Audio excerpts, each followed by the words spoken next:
네, 여러분들 안녕하세요. 시사타파의 심층분석. 오늘은요, 우리가 윤석열 체포, 그 다음에 윤석열 체포 특검 탄핵. 제가 어제 그렇게 우리가 집중을 해야 된다라고 얘기를 했죠.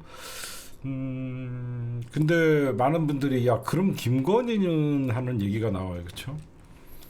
김건희가 사실 대통령이었고 국정 곳곳에 김건희의 그림자가 보이는데, 그래서 오늘은 제가 김건희와 이 수구 세력들의 최고의 해피엔딩은 무엇일까? 항상 저는 어떤 정치 분석을 할 때 이런 게 있어요.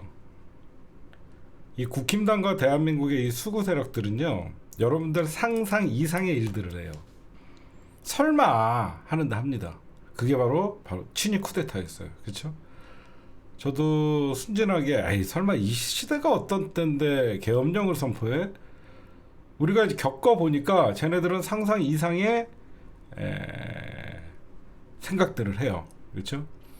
실질적으로 이재명 당대표의 테러가 일어났고 우리가 계속 이재명 당대표 경호 강화해야 된다라고 얘기를 했음에도 불구하고 진짜 합니다. 쟤네들은. 그래서 오늘 여러분들에게 그런 것들을 좀 말씀드릴게요. 오늘 이재명 당대표랑 최성목이랑 만났죠. 최성목이는 입으로만 불상사가 있어서는 안 된다. 아니, 여러분들 생각하시면 지금 대통령 경호처를 지휘할 수 있는 것은 최성목 권한대행이에요. 불상사가 있어서는 안 된다고 얘기하면 경호처한테 영장 집행 저지하지 말라고 명령하면 됩니다. 주둥이로는 불상사가 있어서는 안 된다라고 하면서 경호처의 불법적인 행정에 눈을 감아주는 게 최상목이에요. 안 그렇습니까? 오히려 경찰과 경호처가 폭력적 수단을 사용하면 안 된다라고만 이런 말 같지도 않은 소리를 합니다. 국가기관 간 충돌 발생하면 헌정사에 씻을 수 없는 상처라는 이런 원론적인 얘기를 해요.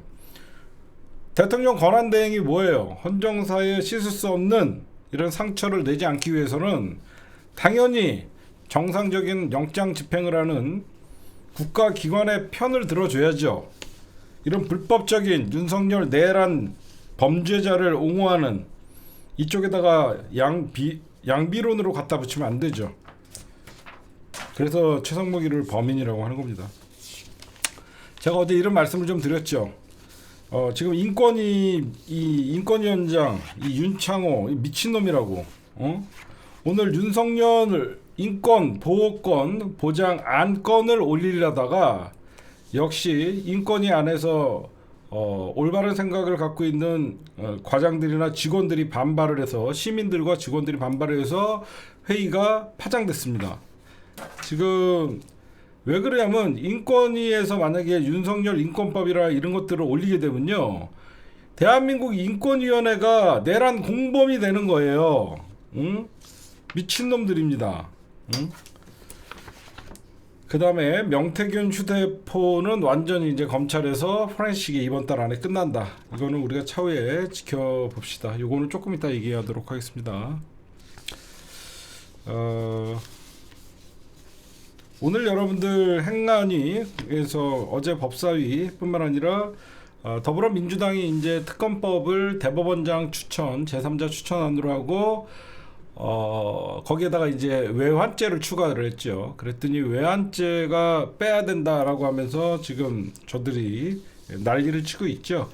근데 부품 공작 오늘 여러분들 보시면요, 우리가 솔직하게 누구나 다 아는 거잖아요. 윤석열이가 부품 공작을 통해서 북한의 도발을 일으킨 다음에 계엄령을 선포하려고 그랬다라가 플랜 A예요. 그쵸? 누가 봐도. 그쵸? 누가 봐도 플랜 A는, 플랜 1은 북한을 자극해서 북한이 군사 도발을 하면 그걸로 계엄령을 패치를 하다가 북한이 도발을 안 하니까 사실상 국회를 장악하고 반국가 세력으로 국회를 몰고 민주시민들을 반국가 전체주의 세력으로 모른 다음에 친일 쿠데타를 일으킨 거잖아요. 이건 누가 봐도 다 아는 사실입니다. 그런데 오늘 제가 국방부가 여러분들 대답하는 걸 보니까 기가 막혀요. 왜 그러냐면 국방부가 지금 외환죄를 반박을 합니다. 즉 윤석열이가 북한에다가 자극해서 도발을 하려고 그랬다는 것은 허위 주장이다라고 하면서 북한이 그러는데 9.19 군사 합의의 효력 정지를 한 것도 뭐 정상적인 뭐 통치행위다. 그 다음에 대북 확성기 방송도 대북 전략이고, 그 다음에 정상적인 의사 결정이었다. 그러면 묻고 싶은 게 있어요. 논란의 북한의 무인기는 어떻게 된 거냐라고 얘기를 하면 확인해 줄 수 없다라고만 고수를 해요. 그러니까 무인기 답변을 거부하는 합참이 무인기에 대해서는 얘기해 줄 수 없대요. 그런데 얘네들이 여러분들 뭐라고 하면서 무인기에 대해서 얘기해 줄 수 없다라고 얘기하냐면, 합참은 정치적 중립을 보장받아야 되는 조직이다라는 거예요. 말 같지도 않은 소리죠. 그러니까 군은 정치적 중립을 보장받아야 되는 조직이다. 그래서 이 무인기에 대해서는 얘기할 수 없다. 야, 이 나쁜 놈들아. 정치적 중립을 지켜야 되는 놈들이 이번 윤석열 친위 쿠데타에 군 수뇌부가 동원된 거는 뭐라고 해명할 건데? 안 그래요? 정치적 중립을 지켜야 된다는 놈들이 수방사, 방첩사, 정보사, 거기에 특전사까지 위헌적이고 위법행위에 비상계엄에 가담한 놈들이 누굽니까? 이 놈들이 군인 아니에요? 이제 와서 정치적 중립을 얘기한다고요? 말 같은 소리를 해야죠. 응? 왜 국방부가 이렇게 누가 봐도 상식적으로 북한의 도발을 유도해서 그걸로 계엄령을 선포한 다음에 윤석열이가 사실상 통치행위를 하려고 했다라는 거는 다 알고 있는데, 왜 국방부가 여기서 이렇게 선을 그으려고 하냐면, 윤석열에게 외환죄가 적용이 되면 군도 자유로울 수가 없잖아. 그치? 윤석열에게 외환죄를 적용을 해서 특검을 하게 되면 사실 군 관계자들이나 수뇌부는 다 잡혀갈 수밖에 없잖아. 그러니까 이 새끼들은 사전에 이 외환죄에 대해서는 국방부가 차단을 하는데, 이거는 지네들 바람입니다. 절대 그렇게 안 돼요. 왜 그러냐면 국방부 장관이 김용현이었기 때문에, 국방부 장관이 내란의 핵심이잖아요. 국방부 장관이 내란의 핵심인데 이놈이 어떻게 군을 중립적으로 운영했다라고 볼 수 있습니까? 말도 안 됩니다. 그러니까 여러분들에게 핵심은 국방부가 외환 사건에 있어서 선을 긋는 이유는, 외환 사건은 군의 전체적으로 조사 대상이 되기 때문이다. 그렇게 여러분들이 보시면 될 것 같습니다. 그래서 대법원장 추천 내란 특검법은 법사위가 통과가 됐고요. 내일 처리할 예정입니다. 내일 처리할 예정이고, 국힘당은 오늘 법사위에서 이제 내란 특검이 통과가 되고 거기에 외환죄가 포함이 됐는데, 이제 민주당이 좀 양보를 해갖고 외환죄도 좀 축소를 했어요. 전체적인 군이 아니라 대북 전단 살포, 그 다음에 그 무인기, 그 다음에 NLL 뭐 요렇게 딱딱딱딱 구체적으로 외환죄 들여다 볼 것들만 했다. 그렇게 여러분들에게 말씀드리고, 그 다음에 지금 국힘당이 이 내란죄도 얘네들이 이제 거부를 하고 투표결에도 참석하지 않고 있죠. 그러면서 이제 내란 특검법을 자체 발의를 하겠다. 제가 말씀드리고 싶은 것은, 내란 특검법 자체 발의 못합니다. 못해요. 왜 그러면 권난동이가 얘기를 한 게 있어요. 권난동은 내란이라고 인정하지 않아요. 국힘당 애들 여러분들 오늘 의총에서 어떤 얘기들이 나오는 줄 아세요? 계엄이 위법이냐? 미친놈들 아닙니까? 응? 계엄이 위법이냐? 말 같지도 않은 소리. 그 다음에 오죽하면 계엄령을 선포했냐, 이런 얘기들을 합니다. 그럼 왜 얘네들은 민주당의 제3자 특검법안을, 내란 특검법안을 거부하고 자체안을 발의를 하겠다라고 하면서 내일 발표하겠다라고 얘기하는 거는, 이놈들은 내란이라는 말을 쓰지 않겠죠. 어떤 말을 쓰려고 하냐면 비상계엄 관련 법안, 이렇게 명칭을 합니다. 우리는 누가 봐도 국기문란 내란 특검인데 비상계엄 관련 법안이라고 명칭해서 이런 식으로 하려고 그러는데 아마 요것도 근데 지네가 법안 내면 뭐합니까? 민주당이 안 받아주면 끝인데 그쵸? 민주당이 안 받아주면 끝인데 비상계엄 관련이라는 자체가 비상계엄 관련 자체가 내란이에요. 근데 얘네들은 내란을 인정 못해갖고 지네 발에 스텝이 꼬이는 겁니다. 당연히 누가 봐도 여러분들 내란 특검과 외환 수사는 당연한 거죠. 그쵸? 요거만 봐도 여러분들 보세요. 왜 외환죄의 특검이 필요하냐면 최근에 국군 드론 작전부에서 그 드론을 보관해 있던 창고가 의문의 방화가 불이 나고 그리고 최근 내부 자료를 대거 폐기하고 지금 여기저기 이 내란 수개와 이 공범들은요 지금 여기저기서 벌써 한 달이 계엄령 선포한 지 한 달이 넘었잖아요. 지금 여기저기서 다 증거인멸하고 있는 거예요. 그냥 그날 다 잡아갖고 때려 넣고 했어야 되는데 지금 다 증거인멸하고 국군 드론 작전사령부는 최근 내부 자료를 폐기하고 공수처에 이미 걸렸고 거기에 그 드론 무인기 사건은 합참에서 부정도 긍정도 하지 않고 누가 봐도 이거는 국지전을 도발을 유도한 것이라고 얘기를 하는데 아무도 얘기하지 않고 그 검찰이 김영현 국방부 장관의 공소장에 뭐라고 돼 있냐면요. 계엄작전, 북한 도발 가능성 높다는 거짓말로 장병들을 동원한 사실도 적시를 했어요. 이미 검찰은 국방부 장관 김용현이가 북한의 도발의 가능성이 높다라는 말로 거짓으로 특전사나 군대를 동원했다라는 말도 검찰의 공소장에 적혀 있어요.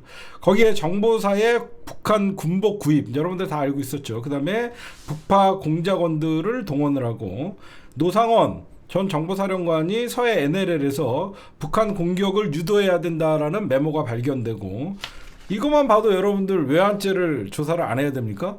당연히 해야 되죠. 그렇죠? 이런 것들을 보면 국힘당의 논리가 전혀 맞지 않는다 라고 여러분들에게 말씀드리고 싶고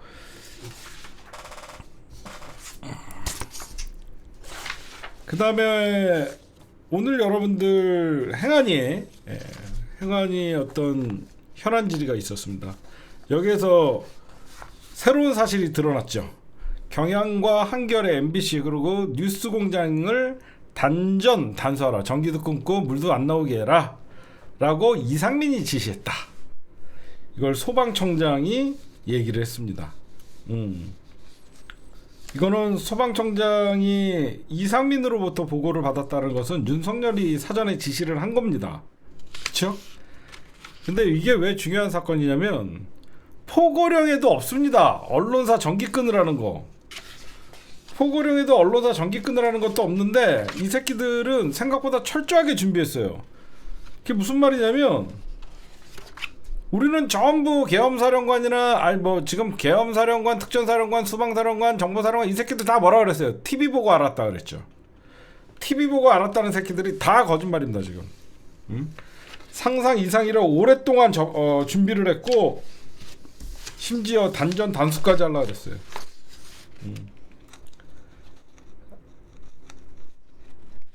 하여튼 오늘 이런 내용들이 있었고 사실 여러분들 지금 누가 봐도 윤석열의 난이죠. 그렇죠? 국민과 민주주의를 향한 거대한 헌법을 위배하면서 윤석열이 지금 난을 일으키고 있습니다.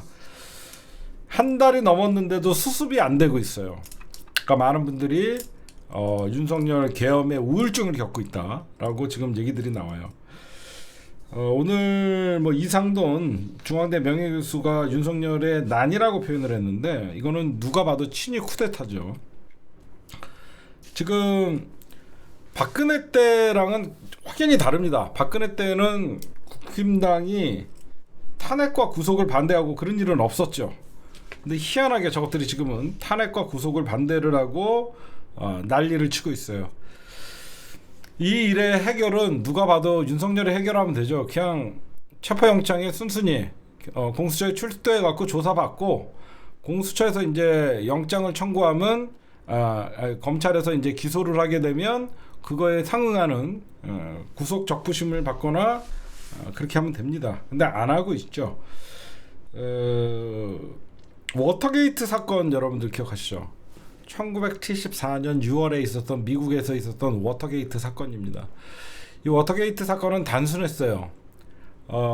닉슨 대통령이 재선을 위해서 민주당의 도청장치를 설치하려다가 발칵 걸리는 바람에, 그러니까 미국 CIA를 이용해서, 미국 비밀 조직인 CIA를 이용해서 미국 닉슨은 공화당이거든요. 민주당에다가 도청장치를 설치를 했다가 그게 발칵 걸리는 바람에 결국은 사법방해와 직권남용으로 사실상 걸린 거예요. 그래서 미국 하원으로부터 탄핵을 통과가 되고 미국 공화당의 상원 의원으로부터 닉슨에게 사임을 권고를 해서 이에 따라서 닉슨이 사임함으로써 사실상 마무리됐던 사건이에요. 근데 그러면서 다시 민주주의가 정상화가 되는 과정이었습니다. 근데 우리나라 어떻습니까? 내란을 일으켰던 이 조선시대로 따지면 이건 진작 사형을 당해야 될 놈이 지금 오히려 적반하장식으로 난리를 치고 있어요. 헌재 얘기 좀 해드릴게요.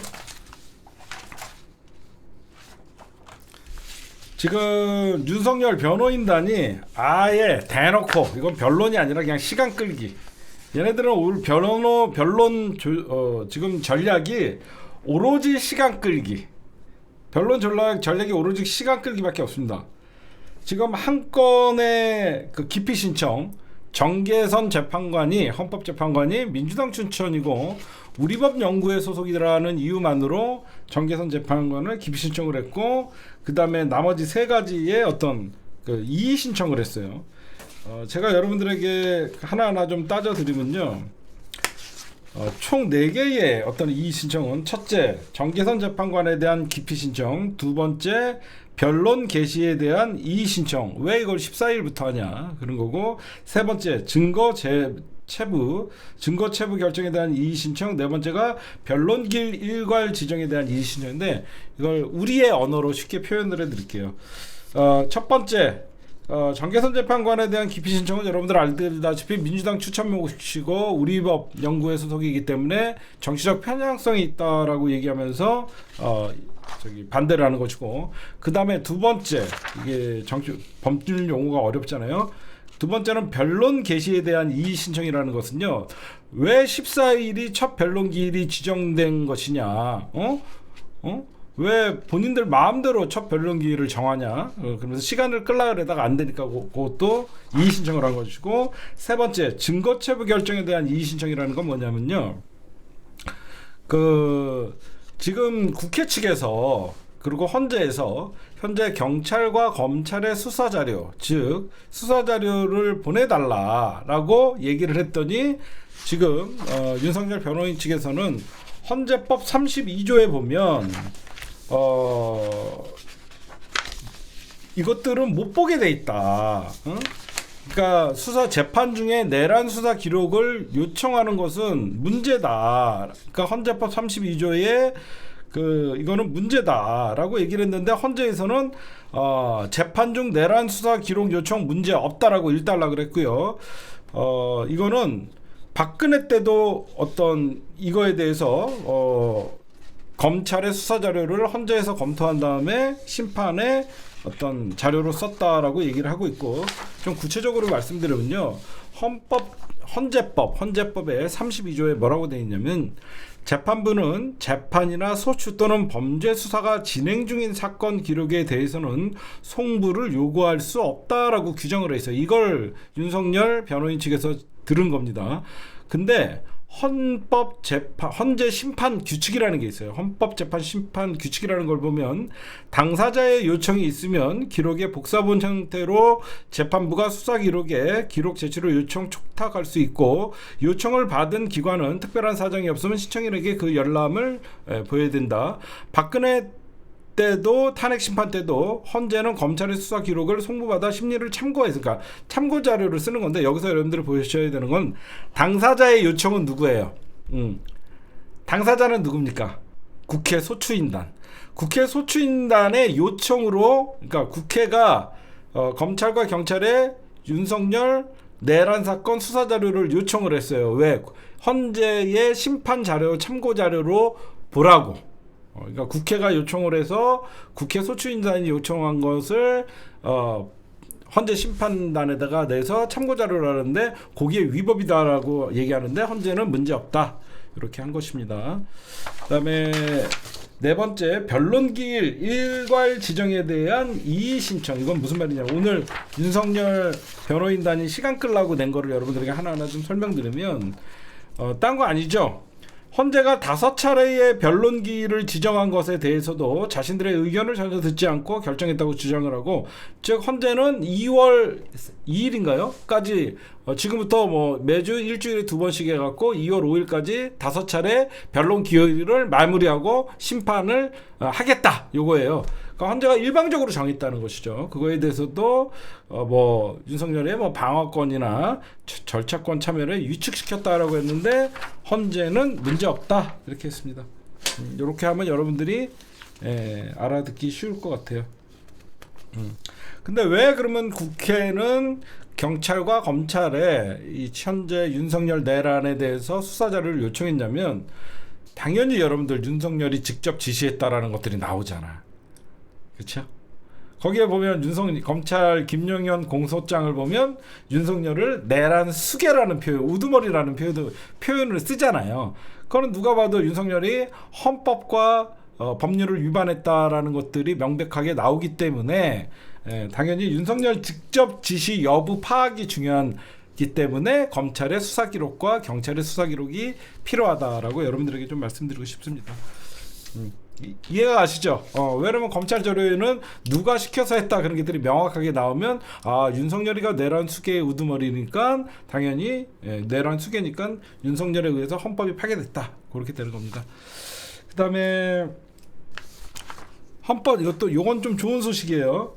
헌법재판소가 우리 그 우원식 국회의장이 얼마 전에 왜 최상무기가 우리 나머지 한 명의 재판관을 임명하지 않냐, 이거는 권한쟁의 심판을 냈잖아요. 그래서 처음에 헌재가 그 지금의 최상목, 그 전에 뭐 한덕수는 탄핵당했으니까 최상목에게 한 달 안에 의견서를 제출해라, 한 달 안에 의견서를 제출하라 그랬는데, 이거를 빨리 진행하기 위해서 7일 안에 의견서를 제출하라 그래갖고 벌써 지났죠. 9일까지 답변서가 들어갔는지 안 들어갔는지 모르겠어요. 그래서 조만간 헌재 체제가 9인으로 갈 것입니다. 그래서 9인 체제가 완성되면 여러분들 그럴 일은 없겠지만 왜 중요하냐면 이게 있어요. 헌법재판소가 9인 체제가 왜 중요하냐면, 일단은 9인 9명이 전원일치로 윤석열 탄핵을 외치면 정당성도 있고, 두 번째, 만에 하나 4월 18일 날 이미선 재판관과 문영배 재판관의 임기가 되잖아. 임기가 만료가 되잖아. 혹시나 무슨 천재지변이 있거나 그래갖고 이날까지 헌법재판의 심리가, 윤석열의 심리가 끝나지 않더라도 7명, 즉 윤석열 탄핵의 정족수를 유지할 수 있다는 거예요.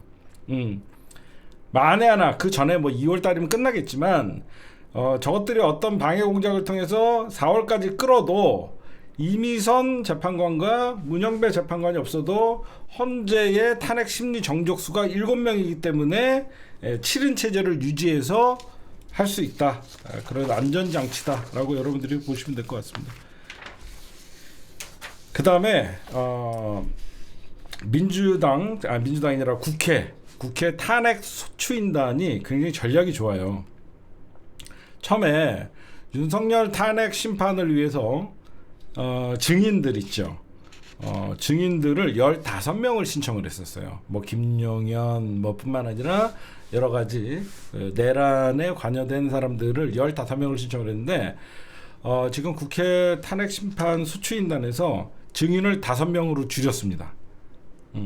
처음에는 군인과 경찰들의 뭐 이런 인원들을 15명이었는데, 왜냐면 증인들이 많아지면 시간이 오래 걸려서 윤석열 측에 유리하다는 판단을 해서 지금 딱 1차 증인 명단을 5명.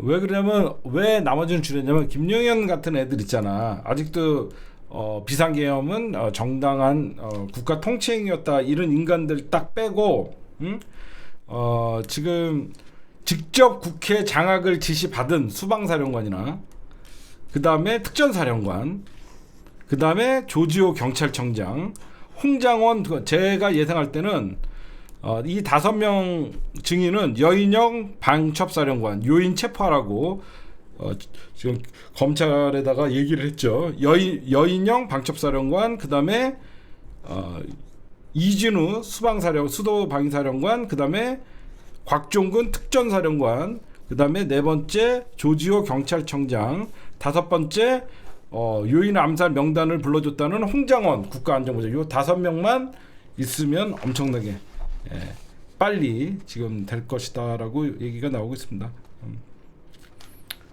그 다음에 국회 대리인단은 윤석열 쪽이 탄핵소추의 적법성을 따진 데 대한 국회 쪽의 반박 서면에 중앙선거관리위원회 직원들에 대한 체포 구금 계획도 선관위 압수수색 쟁점의 일련의 행위를 포함하겠다는 내용과 내란죄 논란 해서 선관위 CCTV 증거자료들을 제출한다. 빨리 진행된다라고 여러분들에게 좀 말씀드릴 수 있겠습니다. 그 다음에 경호처 얘기 좀 하겠습니다.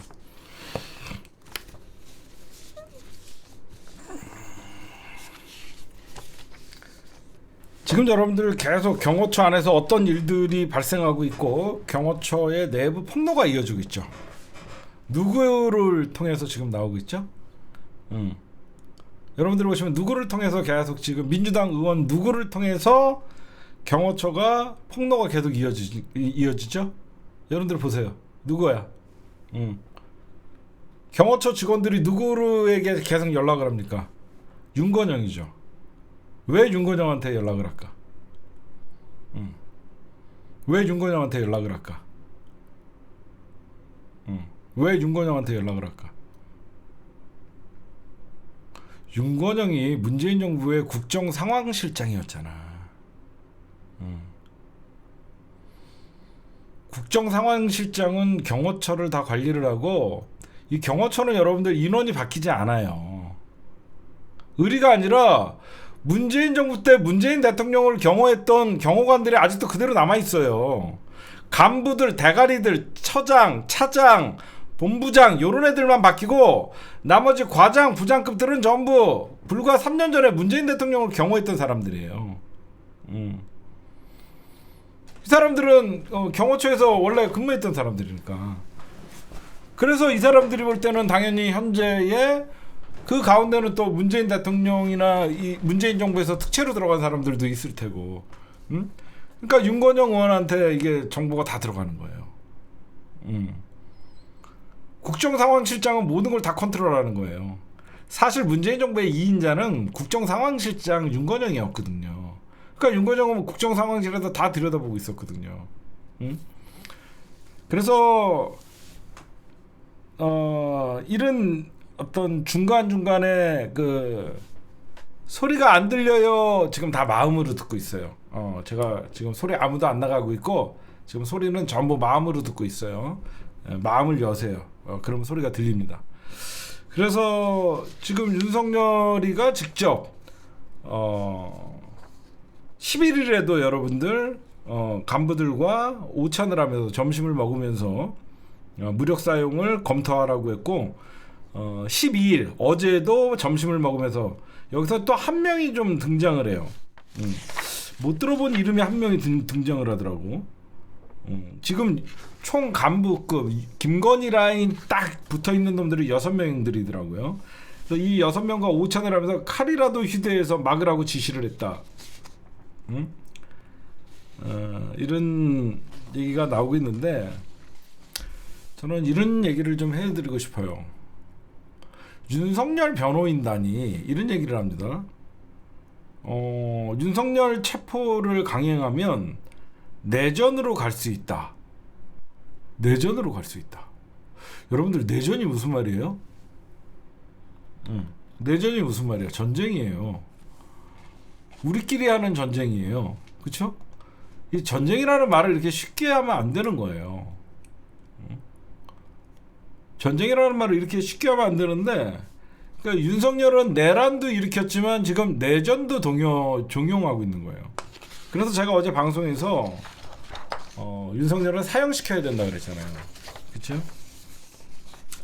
진짜 지는 잡혀가는 걸 두려워하면서 다른 사람들의 어떤 인생이나 죽음에 대해서는 정말 무감각하게, 여러분 우리가 역사를 보더라도요, 지금 우리가 정치나 이런 것들을 돌이켜보면 엄청나게 혼란스럽죠. 혼란스럽지 않아요? 뭔가 이게 나라 같지 않고 혼란스럽잖아. 사실 이 정치 사회적 혼란은 늘 권력을 가진 자들이 그 권력을 강화하거나 불법적으로 유지하려다가 독재 정치가 되는 것이고, 결국 쿠데타를 일으키는 것이고, 결국 누구예요? 우리가 잘못된 장소, 잘못된 시간의 문제가 아니라 사람의 문제예요. 누가 봐도 권력이 있는 자리에 잘못된 사람이 그 권력을 잡으면 안 되는 사람들이 권력을 잡으니까 이런 불행한 일이 발생하는 겁니다. 진짜 이런 것들만 봐도 윤석열은,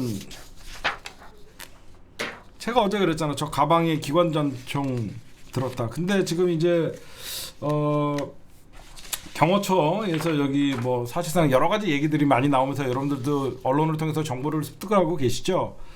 지금 경호처 직원들이 집단 휴가를 가든가 집단 연가를 쓰는 생각들을 하고 있고, 지금 참여 안 하는 방안도 지금 4급 이하 경호처 안에서 얘기들이 나오고 있고, 지금 경호처 직원들은 빨리 김성훈이와 이광우를 빨리 체포하라라고 돼 있는데, 지금 경호처장, 지금 얘는 이제 완전히 살라고 경찰 조사를 오늘도 받았거든요. 스스로 출석을 해갖고 오늘 경찰 조사를 받았는데 휴대폰 비번까지 다 풀어줬대요.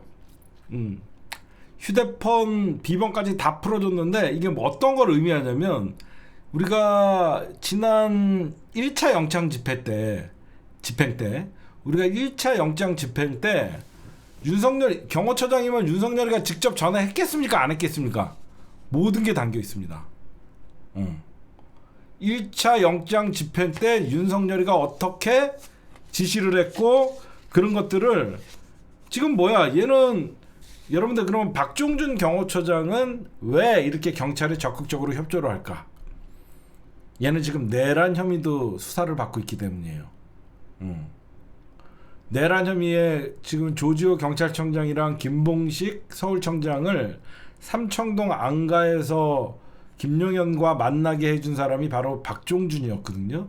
근데 박종준이는 그 죄는 가볍다고 생각할 거예요. 위에서 시켜서 자리를 만들었다라고 하면서 빠져나가서 자기라도 살아야 되니까 어떤 내란 혐의에 대해서는 자기는 빠져나갈 자신은 있지만, 이번에 경호처장으로서 이거를 자기가 끝까지 총대를 매면 빠져나갈 수 없다라고 생각하니까 어떻게든지 적극적으로, 왜 지금 공수처나 경찰 지금 특수단에서는 선처를 해주겠다라고 지금 얘기를 하고 있거든요. 지금 알아서 휴대전화 비번 풀어주고, 이거 왜 그러냐면 실질적으로 박종진이는 경호처에서 하는 일이 없었던 거예요. 지금 보면. 그쵸? 제가 보면 박종준이가 이렇게 하루아침에 마음이 돌아선 것은, 박종준이는 스스로가 경호처장이었지만 바지였어요. 그래서 경호처 내부에 갈등이 있었던 것이죠. 그러다 보니까 이 기회에, 그쵸?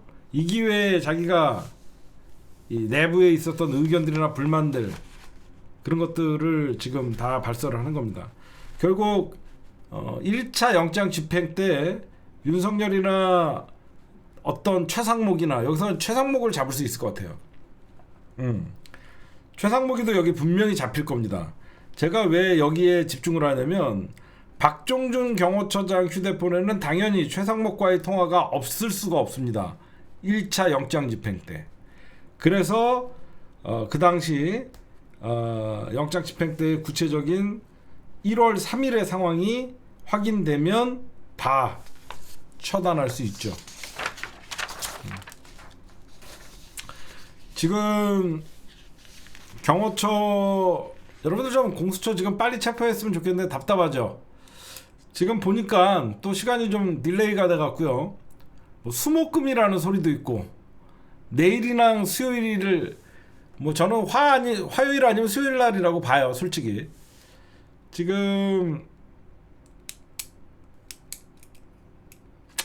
일단은 김성훈이는 체포영장이 좀 있으면 발부가 되고 이제 이광우 체포영장이 좀 있으면 발부가 되고 14일날 뭐 김신은 이제 1차니까 얘를 기다릴 필요는 없고 그래서 지금 이광우가 이제 3차 얘도 이제 했으니까 아마 오늘이나 벌써 영장이 청구가 될 수도 있고 그래서 얘네들은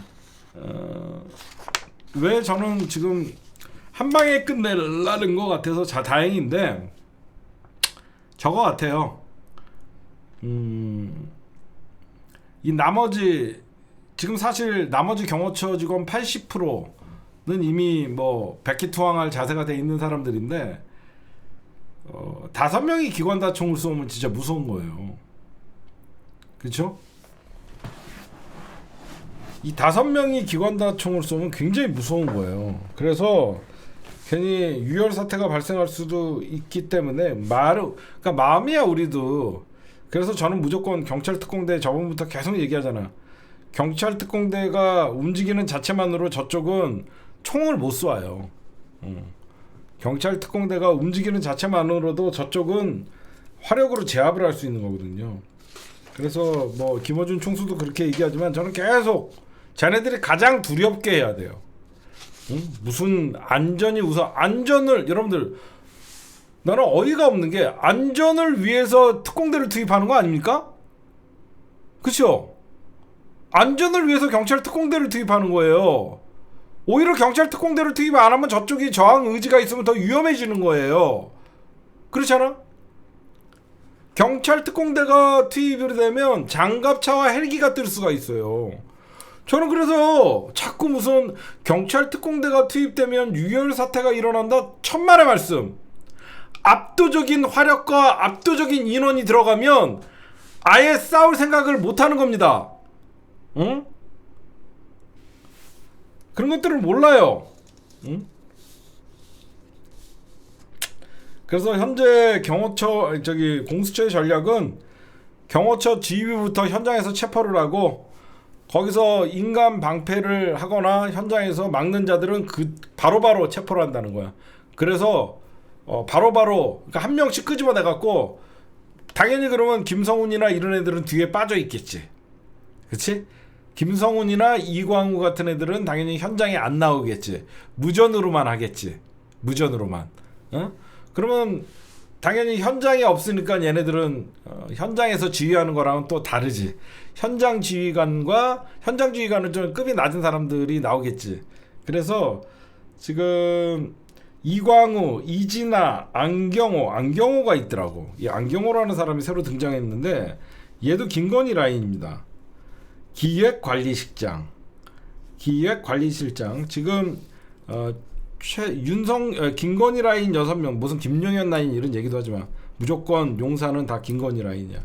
지금 김성훈, 이광우, 이진아는 지금 거의 비둘기팔에서 투항 직전이고 안경호, 김신 이런 애들 잡아야 돼요.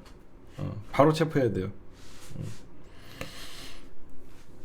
지금 하여튼 이런 애들이 있고 근데 지금 공수처가 일선 직원에 대해서는 선처해주겠다. 당연히 영장 집행을 막으면 너희들은 현장 체포되지만 만약에 거기서 영장 경호처의 지시를 어겨갖고 뭐 직무유기죄로 경호처가 고발을 한다 그래도 그런 피해는 주지 않겠다. 그러면서 공직과 연금을 걸고 뭐 저지해야 되는 부담을 갖지 말아라. 계속 이렇게 당근과 책찍을 주고 있습니다. 근데 여기서 이제 강력한 게 있어요. 법조계에서 여러분들 지금 김성훈이나 이광우 이런 놈들 있죠. 니들 만약에 영장을 막다가 유혈 사태가 발생한다든가 총기를 사용하면 최고 35년형의 형을 매길 수 있대요. 왜 그런가 했더니 얘네들이 특수공무집행방해, 그러니까 다수의 위력으로 무기를 찬 채 어떤 영장 집행을 막으면요 최대 7년 6개월 이하의 징역을 취할 수 있는데, 여기에 만약에 공수처 직원들이나 경찰 병력이 다치면 거기에 가중처벌이 붙고요. 만약에 피해 공무원이 다수고 공무집행 방해가 굉장히 극렬하고 저항을 하게 되면요 굉장히 이게 직권남용 권리행사죄 방해죄도 같이 혐의가 추가되고요. 영장 집행이라는 정당한 공권력 행사를 막는 자체가 성립될 경우 이걸 다 합치면요 최대 30년까지 할 수 있고, 거기에 직권남용죄, 직권남용 권리행사 방해죄까지 하면 35년까지. 왜 그러냐면 우리나라 법정 상한선이 35년이에요. 우리나라 법정에서는 미국이나 뭐 100년, 200년 때리지, 우리나라는 35년 이상 때리지 못하거든요. 그러니까 부상자의 수, 그 다음에 위험한 물건 소지, 만약에 기관단창을 소지했거나 그러면 얘네 최하 10년 이상. 그리고 대한민국 여러분들 영장주의잖아요. 법원의 영장은 사실상 헌법이잖아요. 헌법기관에서 발행한 영장주의의 영장집행을 방해하는 것은 이런 원칙을 무너뜨리면 법원이 굉장히 경종을 위해서 세게 나올 수 있다라고 지금 얘기들이 나오고 있어요.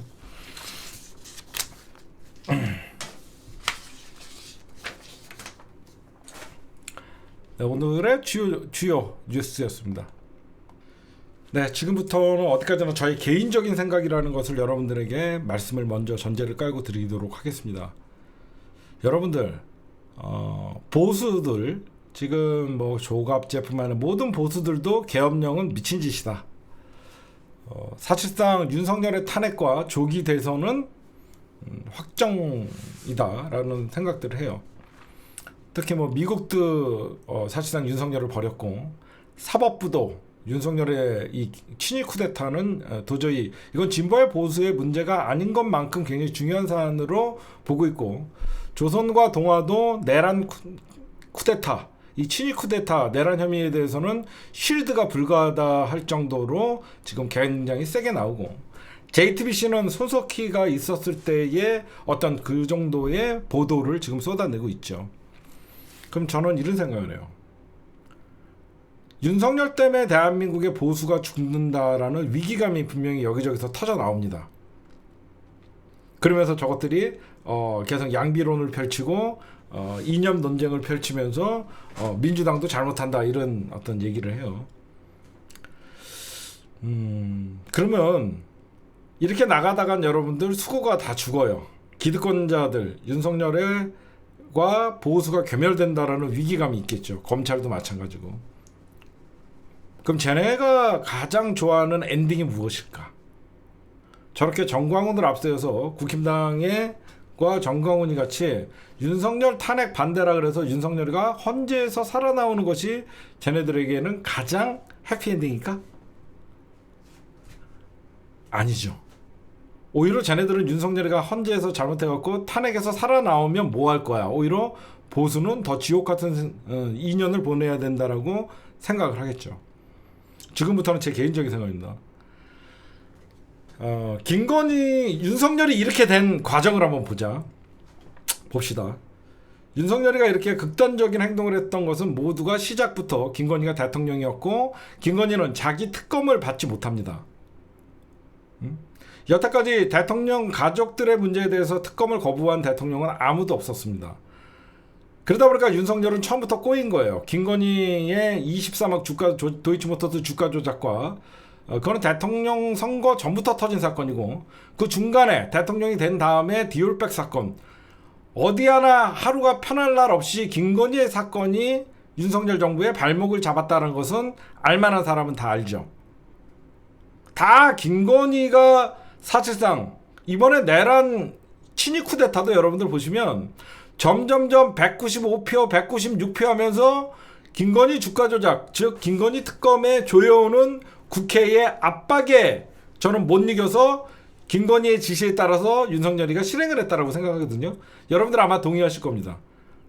김건희 특검은 매주 올라간다고 얘기를 했으니 김건희는 집권 초기부터, 민주당은 김건희 특검을 몰아붙였고 디올백 사건 이후에 이 정부는 사실상 정권 수호가 아니라 김건희 수호에 모든 걸 매달렸잖아요.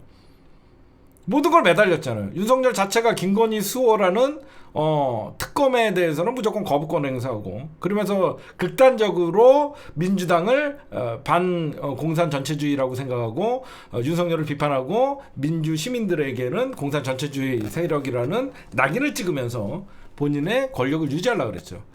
지금 여러분들 잘 생각해보세요. 이 모든 게 시작이 김건희였죠. 본인이, 제가 얘기했잖아. 대통령이 김건희, 윤석열을 잊으세요. 윤석열을 잊고 대통령이 김건희예요. 자기 특검 자기가 받겠냐고. 어떤 인간인데 김건희가. 특검 받으면 자기는 대통령도 아니기 때문에 바로 잡혀가고 구속된단 말이야. 그쵸? 윤석열은 대통령이기 때문에 형사사건에 소출을 받지 않기 때문에 윤석열은 굳이 뭐 어떤 특검이든 간에 그렇게 두려움이 없던 거예요. 근데 김건희 같은 경우에는 자연인이잖아. 민주당에 의해서 특검이 통과되는 순간 김건희는 하나하나 김건희 일가는 쑥대밭이 되고 김건희는 구속될 수밖에 없는 거였죠.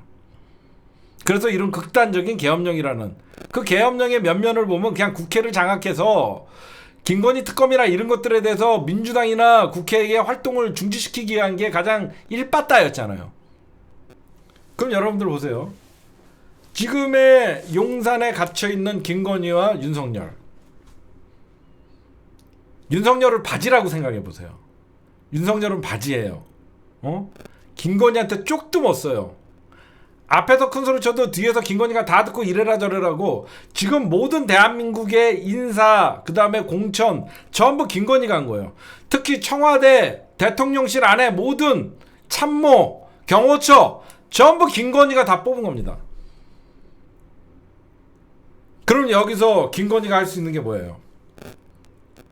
김건희와 대한민국의 수구 보수 세력들이 생각하는, 가장 얘네들이 생각하는 이상적인 엔딩은 뭐예요? 저는요, 어디까지나 제 생각이에요. 이거는 윤석열의 자살이에요. 김건희가 살 길은 윤석열의 자살이에요. 결국은 윤석열은 계속 이런 체포의 압박을 못 이겨서 스스로 목숨을 끊었다라고 하면 이 모든 게 헌재의 탄핵 심판도 중지가 되고 민주당이 너무 압박했다라고 해서 지금 전세를 모두 뒤집는 것은 윤석열의 자살이에요. 저는 왜 이런 생각을 하냐? 그러면 김건희 특검이나 김건희는 비련의 여진이 되는 것이고, 윤석열은 아까운 보수 진영의, 아까운 보수의 어떤 그 보수를 지키기 위해 했던 전사가 되는 거죠. 이거는 윤석열은 그렇게 할 자신이 없겠죠. 김건희는 결단할 수 있겠죠. 그쵸? 제가 얘기하는 거는 윤석열이가 스스로 목숨을 끊는다는 게 아닙니다. 윤석열은 술을 좋아해요. 어떤 글들을 지금 우연히 메모에다가 쓸 수도 있죠. 김성훈 차장은 김건희의 절대적인 신복입니다. 김성훈 차장이나 지금의 이광우는 절대적인 김건희의 충성파예요. 지금 언론들이 대통령 관저와 지금 모든 걸 집중을 하고 있죠. 총탄 소리가 났다, 어젯밤에. 어떤 놈이, 당연히 경호처는 총기를 휴대하고 있잖아요. 저는 김건희에게 충성스러운 어떤 놈이 윤석열을 자살 당하게 할 수 있다고 생각합니다. 김건희는 주술에 미쳐 있거든요. 지금은 재물이 필요하다고 생각할 수가 있어요. 무속에 미친 인간들은 재물이 필요하다라고 생각할 수 있어요. 여러분들 이게 너무 나갔다고 생각할 수 있지만 여러분들 한번 생각해보세요. 윤석열이가 만약에 스스로 목숨을 끊었다 그러면서 대석특필되는 순간 탄핵은 의미가 없어지고 오히려 모든 게 민주당이 내란 특검, 헌재의 압박, 공수처의 압박, 대통령에 대한 이런 걸로 전부 뒤덮일 수가 있어요.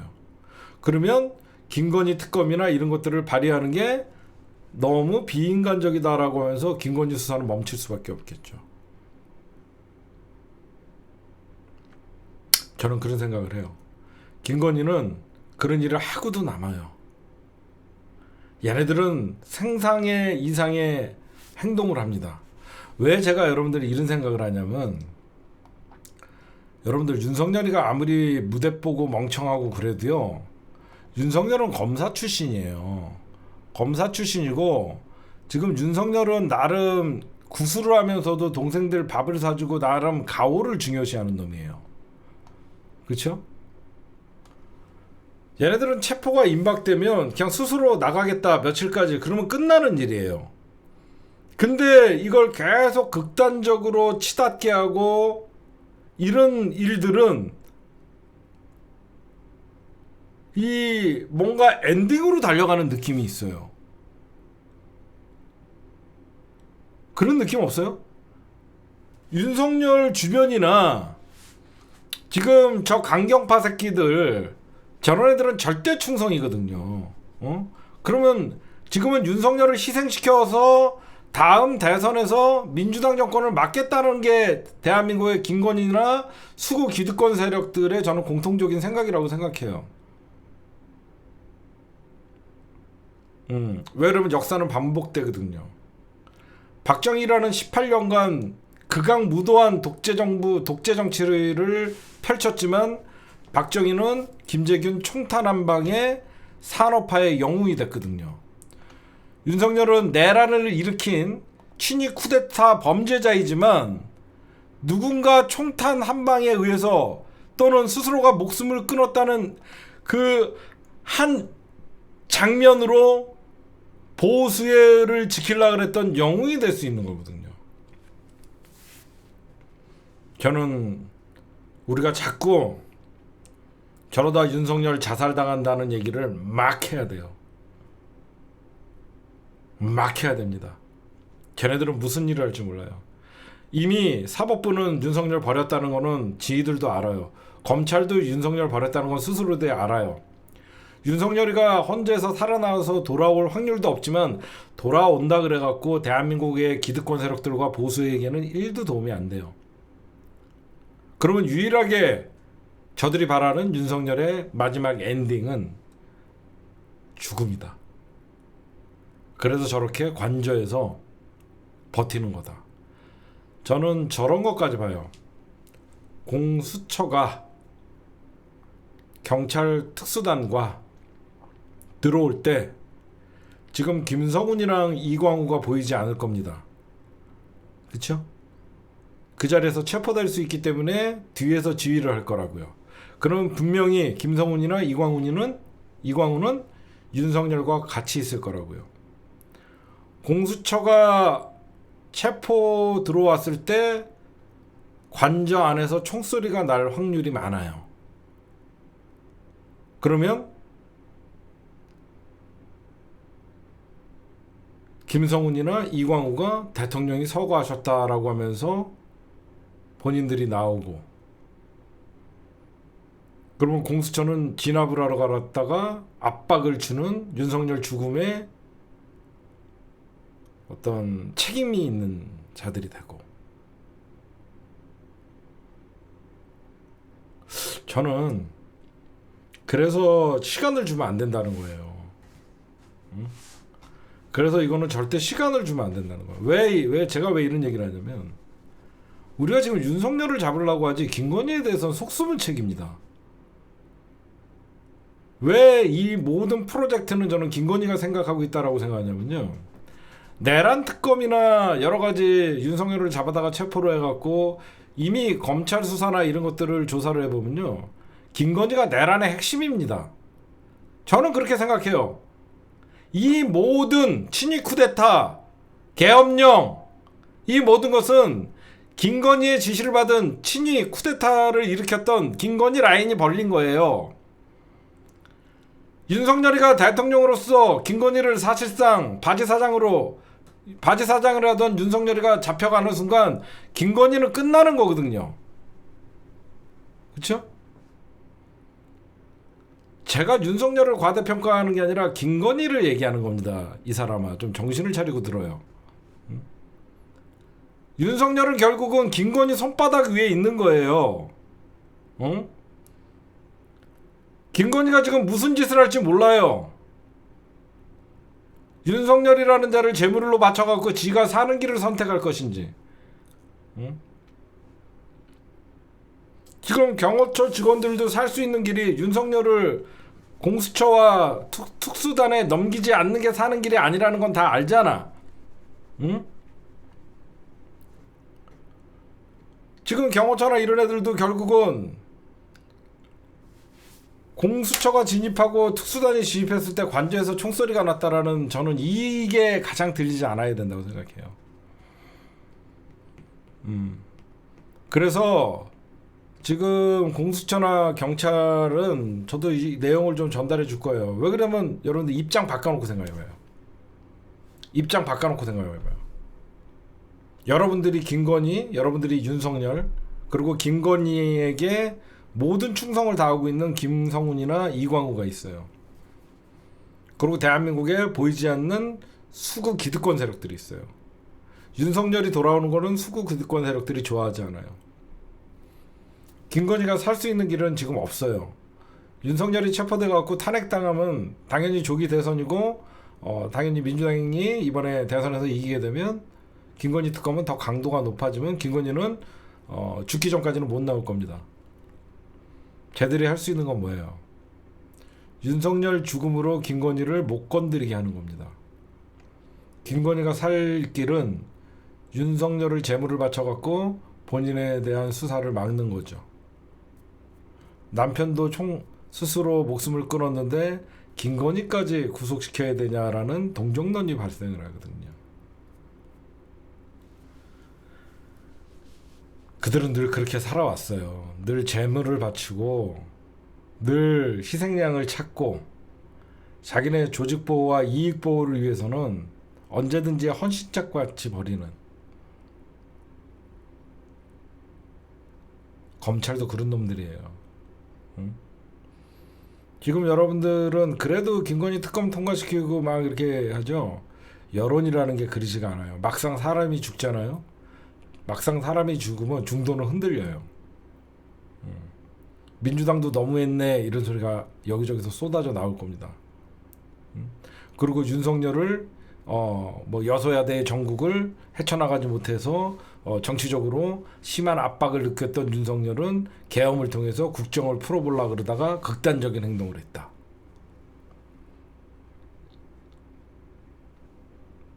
막 떠들어줘야 돼요. 윤석열 살자 당할 거지. 윤석열 너 살자 당할 거지. 저는 그 모든 지금 나쁜 마음은 김건희가 저는 품고 있다라고 생각해요. 어디까지나 제 개인적인 생각이에요. 무슨 짓을 할지 모르는 인간들이에요. 계엄령 선포할지 누가 알았습니까? 여러분들 착각하지 마세요. 김용현 뭐 충암고 윤석열이가 김건희가 오빠 쟤들 만나지 마. 느낌이 안 좋아. 그러면 안 만나요. 모든 게 김건희 눈에서 충성을 맹세하고 그 다음에 윤석열이가 명령을 하는 거예요. 응? 여러분들 제발 윤석열이가 모든 뭐 머리가 좋아갖고 윤석열이가 계엄을 기획하고 국회를 마비시켜야만 가장 이익을 보는 사람이 누굽니까? 여러분들 제가 왜 이런 얘기하는 줄 아세요? 윤석열은요 처음부터 지지율 신경 안 쓴다 그랬어요. 잘 생각해 보시면 윤석열은 여소야대든 지지율이든 자기는 신경 안 쓴다라고 얘기했던 놈이에요. 근데 왜 국회가 자기가 대통령 어떤 통치행위라는 게 사사건건 방해라고 하면서 이제 와서 그랬겠어요. 결국은 국회에서 김건희 특검, 이채양 명주 이런 날이 갈수록 찬성표는 늘어나고 민주당은 포기할 줄 모르고 국회의원의 임기는 3년이나 남았고 지금 가장 대통령이 그래도 힘이 살아있을 때 3년차 때 지금 계엄령을 선포해갖고 국회를 마비시키지 않으면 자기는 윤석열 임기 중에 반드시 감옥 가야 된다라는 위기감에 계엄령을 선포해갖고 만약에 성공했으면 가장 이득 볼 사람은 누굽니까? 김건희예요. 그쵸?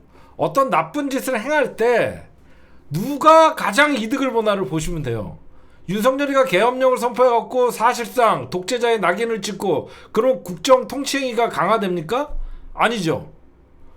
윤석열이가 계엄령을 선고했다 그러면 국회를 마비시킨다 그러면 가장 이득 보는 자는 김건희예요. 김건희는 더 이상 특검의 공포로부터 자기가 떨 필요가 없잖아요. 이번에도 생각해보세요. 지금 저렇게 버텨서 가장 이익 보는 사람, 하루라도 이익 보는 사람은 김건희입니다. 시간이 지나면 지날수록 윤석열은 개망신이에요. 어차피 체포될 거라는 건 다 알아요. 어차피 탄핵될 거라는 건 다 알아요. 근데 누군가가 지금 못 나가게 하고 있고 누군가가 계속 측근들을 통해서 결사항전해야 된다. 왜 그럴까요? 제가 왜 이상한 느낌이 들었냐면요. 윤석열이가 이 LA 산불 걱정하는 글을 올리잖아요. 저는 사람들은 아직도 자기가 대통령이라고 하면서 착각을 한다 이런 얘기를 하는데 저는 느낌이 오싹했어요. 이게 이건 윤석열의 생각이 아닙니다. 술 좋아하는 윤석열이가 뜬금없이 LA에 불이 났다 그래갖고 야 나 글 하나 써야지 이게 윤석열이의 생각일까요?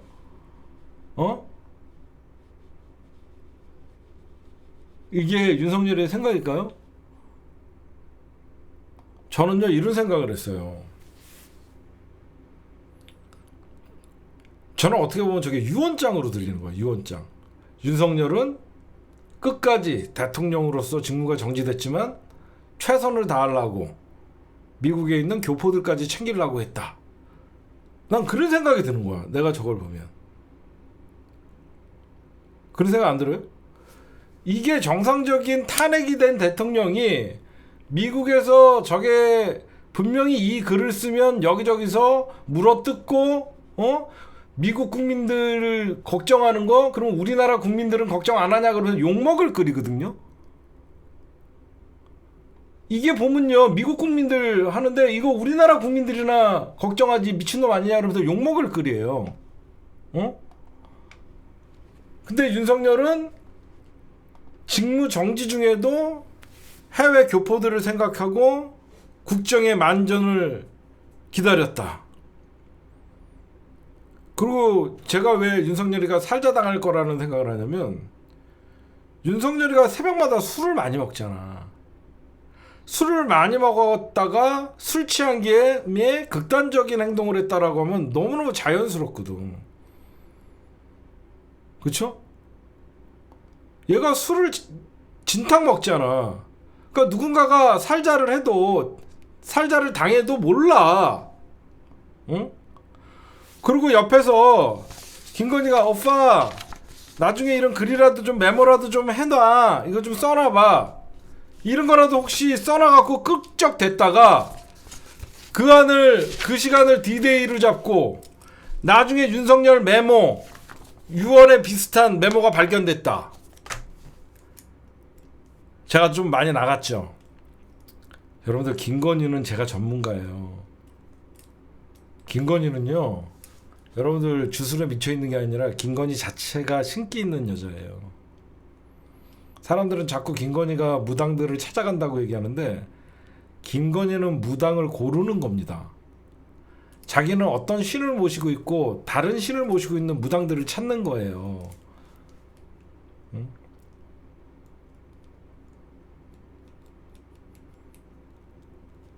그래서 여러분들이 지금 저는 시간을 주면 안 된다고 생각해요. 충분히 김건희는 빨리 잡아야 돼요. 그래서 저는 이 내란 특검과 동시에 저는 김건희를 긴급 체포해야 된다고 생각해요. 여기저기서 김건희 라인들이 사실상 움직여갖고 이 체포 저지를 하는 것도 어떻게 보면 겉으로는 윤석열 책임으로 보이지만 김건희 책임이거든요. 그래서 여러분들에게 말씀드리고 싶은 게 김건희도 빨리 체포를 해야 된다.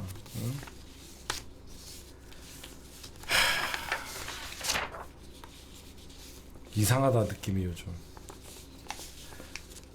아니 정상적으로 여러분들 아무리 미친놈이고 계엄령 선포하고 그래도 이 정도까지 오면 뭐 무기를 이거는 뭔가 여러분들 유혈 사태를 유도하고 끝까지 항전하는 그런 모습들을 보인 다음에 결국은 자포자기하는 그런 엔딩으로 가면 수구 세력들과 김건희에게는 최고의 엔딩이잖아. 이대로면 여러분들 생각같이 윤석열이가 그냥 잡혀가고 그 다음에 윤석열이가 수갑차고 잡혀가고 구속당하고 그럼 저쪽은 그냥 끝나는 거거든요. 김건희도 끝나고요. 그거를 과연 김건희가 보고 있겠냐. 저게 보통 인간이 아니에요. 김건희는 여러분들 상상 이상의 사악합니다. 사악해. 응? 본인이 모든 걸 알고 있다라고 생각해요. 김건희 7시간 녹취록을 보면요. 김건희는 사람 얼굴만 봐도 김건희는 사람에 대해서 평가를 하고요. 목소리만 들어도 김건희는 사람에 대해서 평가를 하고요. 김건희는 자기가 짜는 전략이 다 맞다라고 생각해요. 그래서 여러분들이 지금 생각할 때 어쨌든 뭐 특검이 통과되지 않으면 현재까지는 김건희를 체포할 수는 없죠. 검찰이 다 불기소 처분을 했기 때문에 지금 어떻게 해서든지 저는 이 이름 우리가 저러다가 김건희가 윤석열 죽인다. 김건희 살자당한다. 윤석열 살자당한다. 그런 일을 하고도 남을 년이다. 여러분들 윤석열이가 대통령이라는 걸 잊으시면 다 이게 가능해요. 윤석열은 대통령이 아니에요. 그냥 김건희의 놀이개예요. 김건희가 하라고 그래서 한동훈이도 사살하려고 그랬던 거예요. 윤석열이가 미우나 공유나 지 새카만 후배를 사살하려고 했겠습니까? 김건희와 윤석열은 어떤 끈끈한 정이 없지만 한동훈과 윤석열은 끈끈한 정이 있을 수 있죠. 근데 김건희에게 세뇌당한 윤석열은 그래서 한동훈이는 끝까지 형님한테 매달려 보려고 했던 겁니다. 윤석열은 그렇게 뭐 뒤끝으로 한동훈이 죽여야지 이럴 거는 김건희 생각이에요.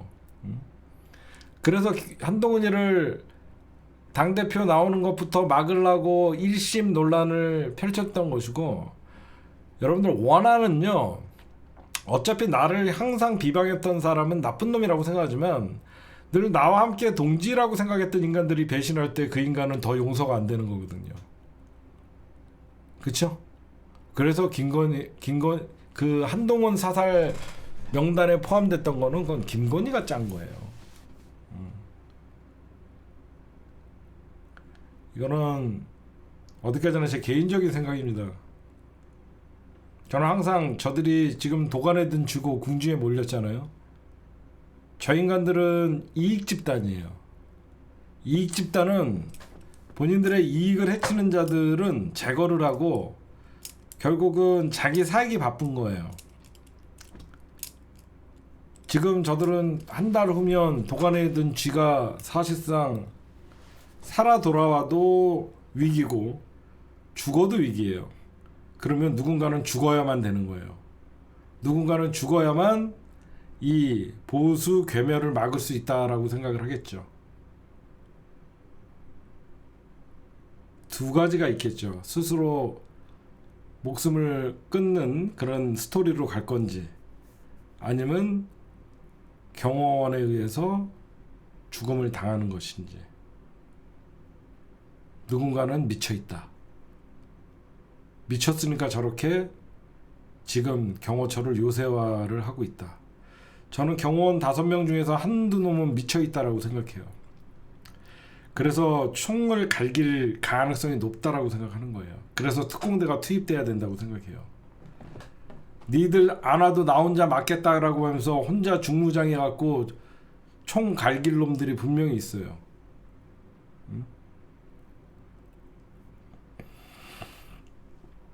그러니까 여러분들도 어디까지나 뭐 제가 음모론 그런 걸 떠나서 입장을 바꿔놓고 생각해요. 도관에 든 쥐가 지금 할 수 있는 게 뭘까? 저기에서 자연스럽게 모두가 나올 수 있는 길은 윤석열을 제물로 바치는 것이다. 그치? 윤석열이 제물이 되는 순간 쟤네들은 당당하게 뭐 국장을 치르든지 뭐 국민장을 치르든지 그런 논의를 하면서 관저에서 빠져나올 수 있는 길은 윤석열을 제물로 바치는 길이거든. 그렇잖아. 윤석열이 죽는 순간 헌재의 탄핵 심리도 끝나고 공수처의 수사도 끝나고 나머지 대한민국의 이 수구 세력들은 전부 윤석열이 시켰다 그러면 끝나는 거잖아. 그렇잖아. 죽은 자는 말이 없으니까. 다 지금 잡혀있는 놈들은 윤석열이 시켰다라고 하면 끝나는 거고. 어디까지나 제 개인적인 생각이에요. 왜 그러냐면 도관에 든 쥐들은 무슨 짓을 할지 모르거든. 내가 만약에 저쪽 세력이라 그러면 무엇이 최고의 엔딩인가 아무리 생각해도 며칠간 분석을 해도 저 인간들이 어차피 잡혀갈 것은 뻔한데 왜 저지랄을 떠냐. 결국은 극렬하게 대치하게 만든 다음에 유혈 사태까지 이런 얘기들이 나오게 한 다음에 결국은 극단적인 엔딩을 만들어서 누군가는 희생양으로 삼으려고 한다. 어디까지나 제 생각입니다, 여러분들.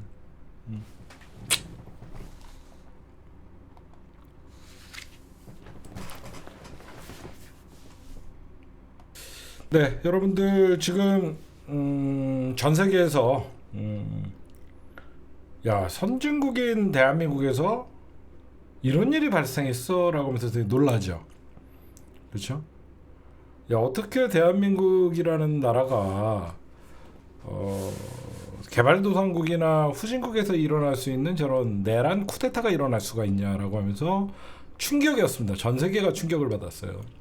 그래서 처음에 한국의 환율 시장이 요동치고 주가는 폭락하고, 그러면서 이제 그 반대로 역시 대한민국에 저력이 있구나 라면서 결국 망쳐놓은 윤석열이나 이런 대한민국의 수구 세력들이 민주주의를 파괴하는 모습을 전 세계가 TV를 통해서 봤죠. 한편에서는 또 살아있는 대한민국의 민주주의 회복이라는 것들을 동시에 봤죠. 그래서 전 세계에 또 극찬이 일어났죠. 한국은 민주주의가 살아있다.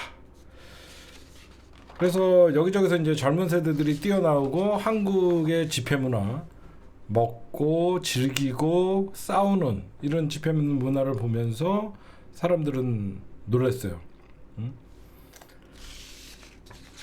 지금 여러분들 우리나라가, 저는 이번에 윤석열 친위 쿠데타를 보면서 어떤 생각을 했냐면요, 굉장히 불안한 민주주의다.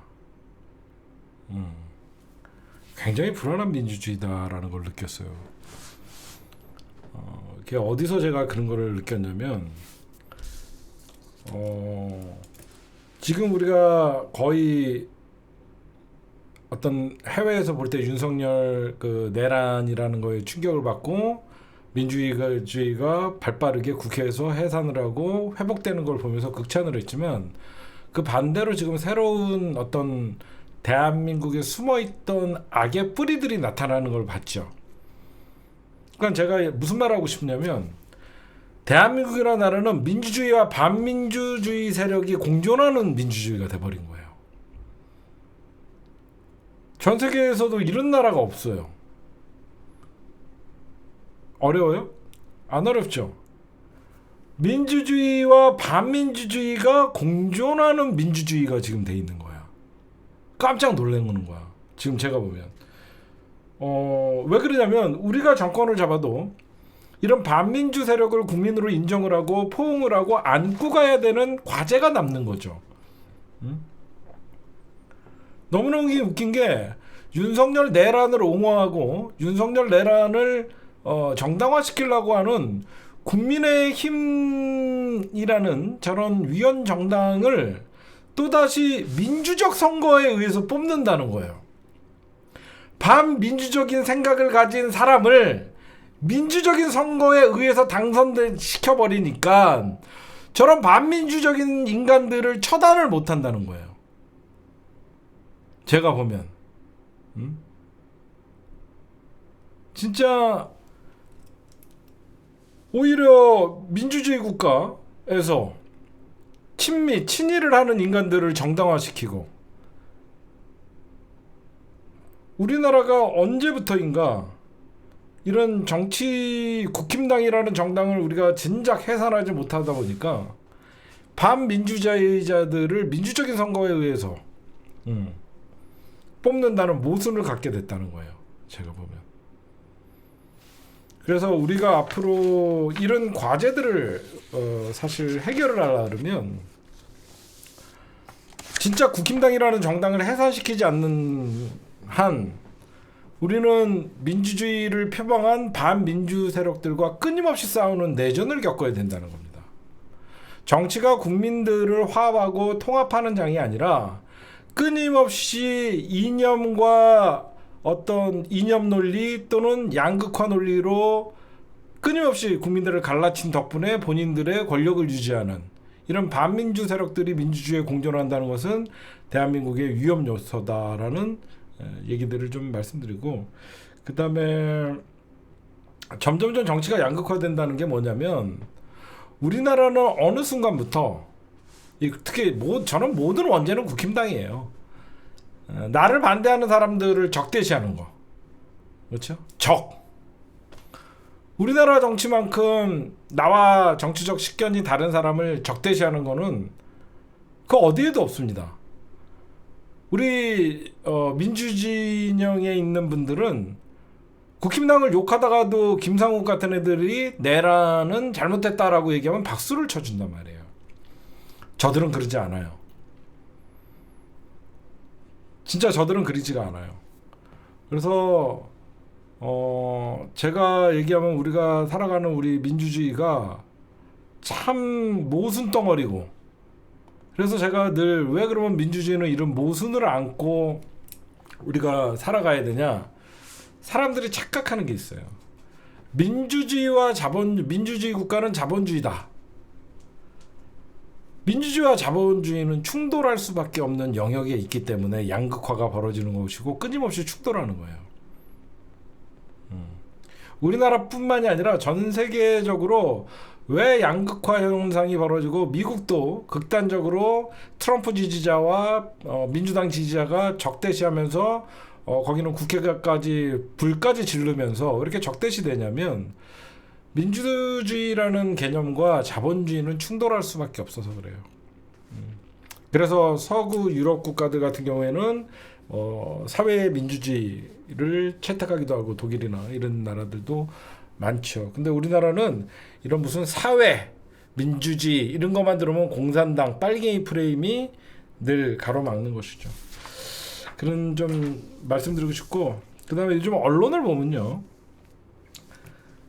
이번 참 제가 윤석열 쿠데타를 보면서 야, 우리나라의 이 못된 언론들의 버릇이 여지없이 나타나는구나. 그게 뭐냐면 윤석열이가 내란 친위 쿠데타를 일으킨 것은 누가 봐도 어떤 야당의 견제가 사실상 본인이 왕이라는 생각을 하는데 누군가에게 견제받는 자체를 견디지 못하다 보니까 윤석열이가 국회를 장악하려고 했다는 건 누가 봐도 알 수 있습니다. 근데 지금 윤석열이 탄핵된 이후에 이 보수라고 하는 이 대한민국의 수구 세력들과 일부 언론들이 결국 얘네들이 돌고 돌아서 하는 게 진영 논리와 양비론이에요. 진짜 제가 왜 이런 얘기를 하냐면 결국은 윤석열 계엄령은 잘못됐다. 그렇죠?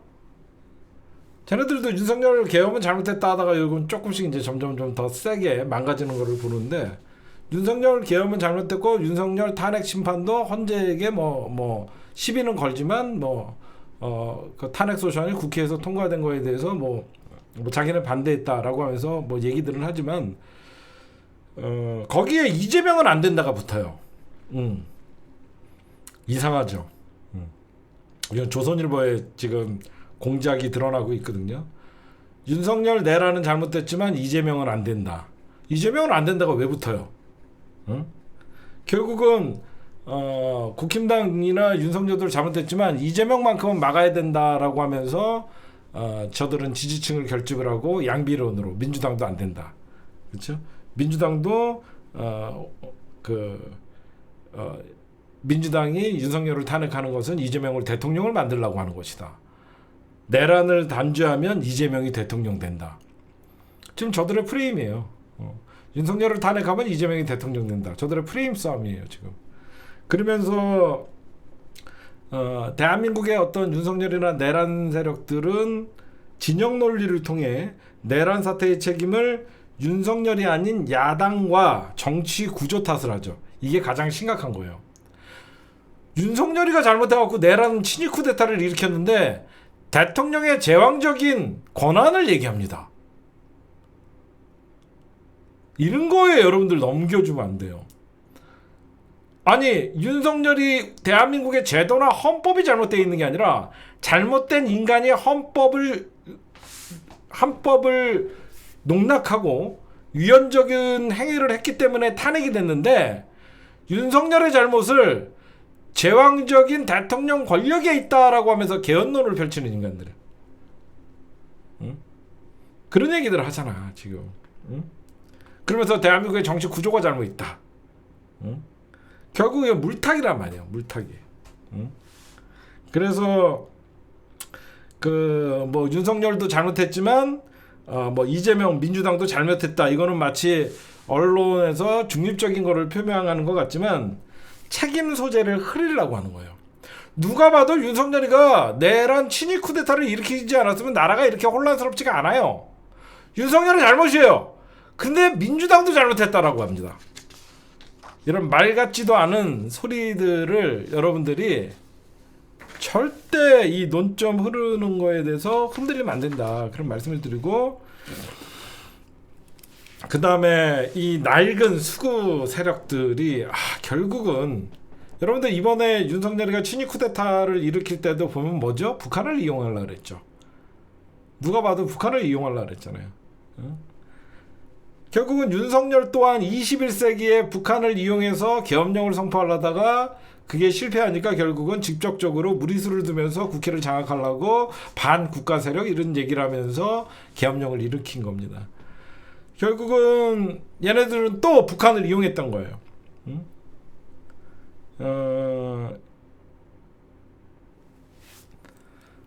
제가 왜 이런 얘기를 하냐면 여러분들 분단된 국가죠 우리가. 그리고 6.25를 겪었죠. 분단과 전쟁은 뭐 때문에 일어났습니까?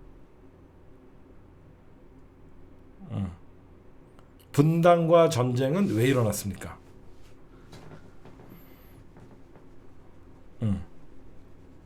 분단과 전쟁은 일제 식민지 지배 때문에 일어난 거예요.